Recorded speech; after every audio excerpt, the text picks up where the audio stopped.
ሰላም ጤና ይስጥልኝ የጤና ጉዳይ ቻናል ቤተሰቦች እንደምን ቆይታችኋል? በዛሬው የጤና ውይይታችን የምንዳስሰው ደግሞ በወሊድ ምክንያት የሽንት የሰገራና የጋዝ ወይም ደግሞ የፈስ መቆጣጠር ችግር የሚያስቸግራችሁ ሰዎች መንስኤውን ከመከሰቱ በፊት ሊደረጉ ስለሚገቡ እጅግ በጣም ወሳኝ ጥንቃቄ መንገዶችንና ከተከሰተ በኋላ ምን ቢደረግ ችግሩን ማስተካከል ይችላሉ የሚለውን መሰረታዊ መፍትሄዎችንም ይዤላችሁ መጥቻለሁ ማለት ነው። ይህ ቪዲዮ እንግዲህ ጠቃሚ ሆኖ ካገኛችሁት ላይክ፣ ሼር እንዲሁም ደግሞ ቻናሉንም ሰብስክራይብ ማድረግ እንዳይረሳ። አብራችሁን ቆዩ። በወሊድ ወቅት የሚፈጠር የሽንት ወይም ደግሞ የሰገራ መቆጣጠር ችግርን በጥልቀት ስንመለከተው ጉዳዩ በቀጥታ ከሰውነታችን የተፈጥሮ መዋቅር መዛባት ጋር የተያያዘ ነው። አንዲት እናት ለ9 ወራት ጽንሱን ተሸክማ ስትቆይ በዳሌዋ አካባቢ ያሉ የጡንቻ ስብስብ ከፍተኛ ጫና ውስጥ ይወድቃሉ። እነዚህ የዳሌ ወለል ጡንቻዎች እንደ መረብ ተዘርግተው የሽንት ፊኛንና አንጀትን ደግፈው የመያዝ እንዲሁም ደግሞ እንደ ልብ የመክፈትና የመዝጋት ስልጣን ያላቸው የሰውነታችን ክፍሎች ናቸው። ነገር ግን በወሊድ ሂደት በተለይም ምጥ በሚረዝምበት ወይም ደግሞ ህፃኑ በወሊድ ቦይ በኩል ለማለፍ በሚታገልበት ወቅት በእነዚህ ጡንቻዎችና በዙሪያቸው ባሉ ነርቮች ላይ ከፍተኛ የመሳብና የመጨፍለቅ አደጋ ይደርስባቸዋል ማለት ነው። በዚህ ግፊት ምክንያት ጡንቻዎቹ የመቆጣጠር አቅማቸውን ሊያጡ ወይም ደግሞ ነርቮቹ መልእክት ማስተላለፍ ሊያቆሙ ይችላሉ። ይህ ሲሆን እናቲቱ በምታስነጥስበት በምትስቅበት ወይም ደግሞ ከበድ ያለ ነገር በምታነሳበት ወቅት የሽንት ማምለጥም ሊያጋጥማት ይችላል። ይህም የሆነው ጡንቻዎቹ የፊኛውን መውጫ በኃይል የመዝጋት አቅማቸው ስለሚደክም ነው። ከዚህ በበለጠ ደግሞ ምጥ በጣም ረዝሞ የህፃኑ ጭንቅላት ለረጅም ሰዓት በወሊድ ቦይ ውስጥ ተቀርቅሮ ሲቆይ በሽንት ፊኛና በብልት መካከል ያለው ስስ ስጋ ደም ስለሚያገኝ ይሞታል ማለት ነው። ያ የሞተ ስጋ በስብሶ ሲወጣ በመካከላቸው ቀዳዳ ይፈጠራል። ይህ ሁኔታ ነው ፌስቱላ የምንለው ማለት ነው። በዚህ ጊዜ ሽንት በፊኛ ውስጥ የመቆየት እድል ስለማይኖረው ያለምንም ቁጥጥር በቀጥታ በብልት በኩል መፍሰስ ይጀምራል። ይህ ሁኔታ ከቀላል የጡንቻ መላላት ይልቅ ሰፋ ያለ የሕክምና እርዳታ የሚጠይቅና የእናቲቱን ማህበራዊ ህይወት በእጅጉ የሚጎዳ ቢሆንም በሕክምና ግን ሙሉ በሙሉ ሊድን የሚችል አጋጣሚም ነው። በአጠቃላይ ችግሩ ከእናትነት መስዋዕትነት ጋር ተያይዞ የሚመጣ እንጂ ተስፋ የሚያስቆርጥ ዘላቂ ችግር ሊሆን አይችልም ማለት ነው። ማለትም በሕክምና የሚፈታ ችግር መሆኑን መገንዘብና መረዳት ይኖርባቸዋል። ይህ ችግር የሚከሰተው በዋናነት 3 ቁልፍ የሰውነት ክፍሎች ላይ ጉዳት ሲደርስ ነው። እነሱም ጡንቻዎች፣ ነርቮችና ህብረ ህዋሳት ወይም ቲሹ የምንላቸው አካላቶቻችን ላይ ጉዳት ሲደርስ ነው ማለት ነው። በመጀመሪያ ደረጃ የዳሌ ወለል ጡንቻዎች የሚባሉት የሽንት ፊኛና ፊንጢጣን እንደ በር ቆልፈው የሚይዙ ጡንቻዎች በወሊድ ወቅት ከሚገባው በላይ ይለጠጣሉ። ልክ እንደ አንድ ላስቲክ በጣም ተወጥሮ እንደሚዝለፈለፍ ሁሉ እነዚህ ጡንቻዎችም ሲዝሉ ወይም ደግሞ ሲቀደዱ ሽንትና ሰገራን የመያዝ ብቃታቸው ይዳከማል። በተለይም ህፃኑ ትልቅ በሚሆንበት ጊዜ ወይም ምጥ በሚቆይበት ወቅት ጡንቻዎቹ መሸከም ከሚችሉት በላይ ጫና ያርፍባቸዋል ማለት ነው። በሁለተኛ ደረጃ በዚህ አካባቢ የሚገኙት ረቂቅ ነርቮች መጎዳት ለችግሩ ትልቅ ድርሻ ይይዛሉ። ነርቮች ለጡንቻዎቹ አሁን ዝጋ ወይም ደግሞ አሁን ክፈት የሚል ትዕዛዝ የሚያስተላልፉ የሰውነታችን የኤሌክትሪክ ሽቦዎች ናቸው። በወሊድ ወቅት የህፃኑ ጭንቅላት እነዚህን ነርቮች ጨፍልቆ ስለሚይዛቸው ነርቮቹ ስራቸውን በአግባቡ መስራት ያቆማሉ። በዚህ ጊዜ ጡንቻዎቹ ጤነኛ ቢሆንም እንኳ ከነርቩ የሚወጣላቸው ትዕዛዝ ስለሚቋረጥ ሽንት ሳያስቡት እንዲያመልጥ ያደርጋል። በመጨረሻም በጣም አሳሳቢ ጉዳይ የሚደርሰው እንግዲህ በህብረ ህዋሳቱ ላይ ነው። በሽንት ፊኛና በሴት ብልት መካከል ያለው ስስ ግድግዳ በህፃኑ ጭንቅላት ግፊት ምክንያት ለረጅም ሰዓት ደም ሳይደርሰው ሲቀር ህዋሳቱ ይሞታሉ ወይም ቲሹ ዴዝ ይፈጠራል ማለት ነው።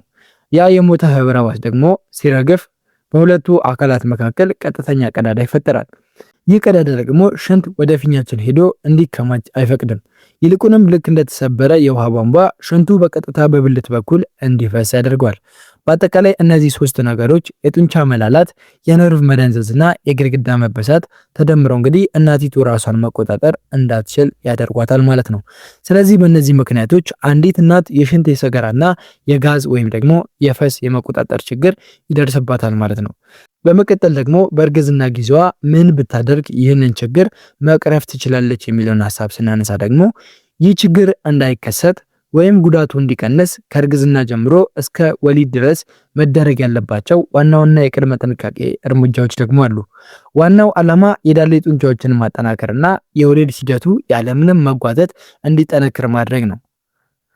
በመጀመሪያ ደረጃ ገና በእርግዝና ወቅት የዳሌ ወለል ጡንቻዎችን የሚያጠነክሩ የኬግል ስፖርቶችን ማለትም ኬግል ኤክሰርሳይሶችን አዘውትሮ መስራት እጅግ በጣም አስፈላጊ ነው። ይህ ስፖርት ጡንቻዎቹ ለወሊድ የሚሆን የመለጠጥ ብቃትና ጥንካሬ እንዲኖራቸው ስለሚረዳ ከወሊድ በኋላ ጡንቻዎቹ በፍጥነት ወደ ነበሩበት እንዲመለሱና የሽንት ማምለጥ እንዳይከሰትም ትልቅ ድርሻን ይጫወታሉ ማለት ነው።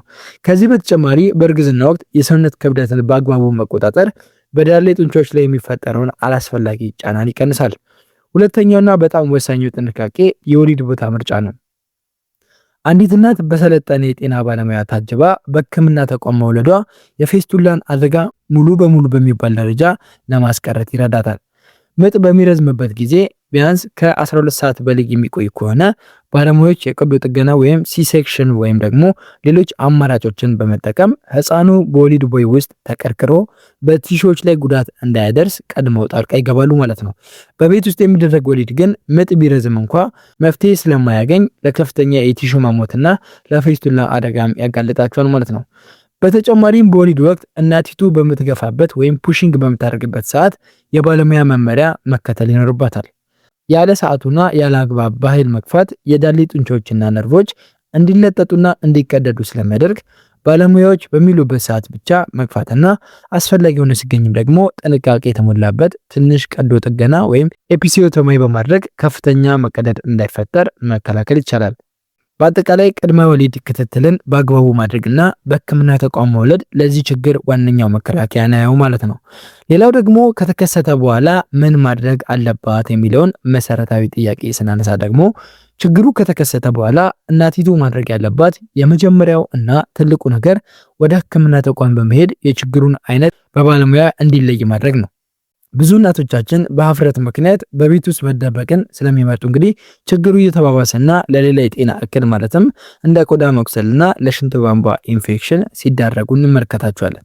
ነገር ግን ይህ ሁኔታ በሕክምናው ሙሉ በሙሉ በሚባል ደረጃ ሊስተካከል የሚችል መሆኑን አውቃቸው በራስ መተማመንን መፈለግ ይኖርባቸዋል ማለት ነው። እንደ ችግሩ ደረጃ የሚከተሉት እርምጃዎች ደግሞ መወሰድ ይኖርባቸዋል። ለምሳሌ ችግሩ በጡንቻ መላላት ምክንያት የመጣ ቀላል የሽንት ማምለጥ ከሆነ የዳሌ ወለል ጡንቻዎችን የሚያጠነክሩ የኬጊንግ ስፖርቶችን በባለሙያ ታግዞ መስራት ዋነኛው መፍትሄ ነው። ይህ ስፖርት የዛሉትን ጡንቻዎች መልሶ በማጠንከር ሽንትን የመቆለፍ አቅምን ይጨምራል። አንዳንድ ጊዜ ደግሞ የፊዚዮቴራፒ ባለሙያዎች ጡንቻዎቹን ለማነቃቃት የሚረዱ ዘመናዊ መሳሪያዎችን በመጠቀም ውጤታማ ሕክምና እንድታደርጉ ያደርጓቸዋል ማለት ነው። ጉዳቱ በምጥ መርዘም ምክንያት የደረሰ የቲሹ መበሳት ወይም ደግሞ የፌስቱላ ችግር ከሆነ ደግሞ መፍትሄው ቀዶ ጥገና ብቻ ነው። የፌስቱላ ቀዶ ጥገና በአሁን ጊዜ በሀገራችን በከፍተኛ ጥራት የሚሰጥ ሲሆን የተፈጠረውን ቀዳዳ በመስፋት እናቲቱን ወደ ቀድሞ ጤንነቷ መመለስ ይቻላል። ይህ ህክምና ከተደረገ በኋላ እናቲቱ ለተወሰነ ጊዜ የሽንት ቧንቧ ወይም ካቴተር ተክላ በመቆየት ቲሹ እንዲድን ያደርጋል ማለት ነው። ከህክምና ጎን ለጎን ደግሞ እናቲቱ የአኗኗር ዘይቤዋን ማስተካከል ይኖርባታል። ለምሳሌ ሰገራን የሚያለሰልሱና ፋይበር የበዛባቸው ምግቦችን መመገብ በዳሌ ጡንቻዎች ላይ የሚፈጠርን ጫና ይቀንሳል። እንዲሁም የሰውነት ክብደትን በመቀነስና የሆድ ድርቀትንም መከላከል ለፈጣን ማገገም ይረዳቸዋል ማለት ነው። ከሁሉ በላይ ግን የቤተሰብና የባለቤት ድጋፍ ለእናቲቱ ስነልቦናዊ ጥንካሬ ስለሚሰጣት እንግዲህ ጉዳዩን በግልጽ መነጋገር፣ በጋራ መፍትሄ መፈለግ ለፈጣን ደህንነት ቁልፍ ሚናን ይጫወትላቸዋል ማለት ነው። ስለዚህ ይህ ችግር በትክክሉ የሚድንና የሚስተካከል በመሆኑ እባካችሁ እናቶች ችላ አትበሉ። እንደዚሁም ደግሞ በሀፍረት ምክንያት ራሳችሁን አትደብቁ። ምክንያቱም ችላ ባላችሁት ቁጥር ምናልባትም ሁለተኛ ልጅ ለመውለድ ልትቸገሩና እንዲሁም ደግሞ ለከፋ የጤና ችግርም ልትደርሱ ትችላላችሁ ማለት ነው።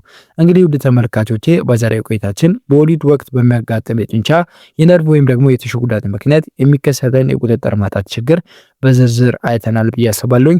ይህ ሁኔታ በማንኛውም እናት ላይ ሊከሰት የሚችል የጤና እክል እንጂ የሀፍረት ምንጭ ሊሆን አይገባም ማለት ነው። በኬጂንግ ስፖርት በባለሙያ ምክር ወይም ደግሞ አስፈላጊ ሲሆን ደግሞ በቀዶ ጥገና መፍትሄ የሚገኝ ጉዳይ ስለሆነ ማንም እናት በዝምታ መሰቃየት እንደሌለባት ልናውቅ ይገባናል። ዋናው ቁልፍ ጉዳዩ ግን በግልጽ መነጋገርና በጊዜ ወደ ሕክምና ተቋም በመሄድ የተሟላ ጤንነትን መልሶ ማግኘት ነው። ስለዚህ ለራስሽ ጤና ትኩረት በመስጠት እንግዲህ ዳግም በራስ መተማመን ማግኘት ይኖርብሻል። ይህ መረጃ ለእናንተም ሆነ ለምትወዳቸው ሰዎች ጠቃሚ ሆኖ ካገኛችሁት ላይክ እና ሼር በማድረግ ግንዛቤው ለሁሉም እንዲደርስ መርዳት ይኖርባቸዋል። እንዲህ ያሉ በጥልቀት የተተነተኑ የጤና መረጃዎች ዘወትር እንዲደርሷችሁ ደግሞ ቻናሉን ሰብስክራይብ በማድረግ የቤተሰባችን አባል ይሁኑ ማለት እወዳለሁ። በዚህ በወሊድ ጉዳት ዙሪያም ሆነ በሌሎች ተያያዥ የጤና ጥንቃቄዎች ወይም ደግሞ ጥያቄዎች ላይ ያላችሁን ሀሳብ በኮሜንት ላይ አጋሩኝ። ምላሽ ለመስጠት ሁሌም እናንተን እጠብቃለሁኝ ወይም ዝግጁ ነኝ ማለት ነው። በቀጣይ ቪዲዮአችን ደግሞ ከወሊድ በኋላ የሚደረጉ የዳሌ ጡንቻ ማጠናከሪያ ስፖርቶችን ወይም ኪጋል ኤክሰርሳይዝ እንዴት በቤት ውስጥ በትክክል መስራት እንደምትችሉ እናያለን ማለት ነው። እሱን ተመልክታችሁ ደግሞ ጤናችሁን ማደስ ትችላላችሁ። ስለተከታተላችሁኝ ከልብ አመሰግናለሁኝ። ሰላም ሁኑ።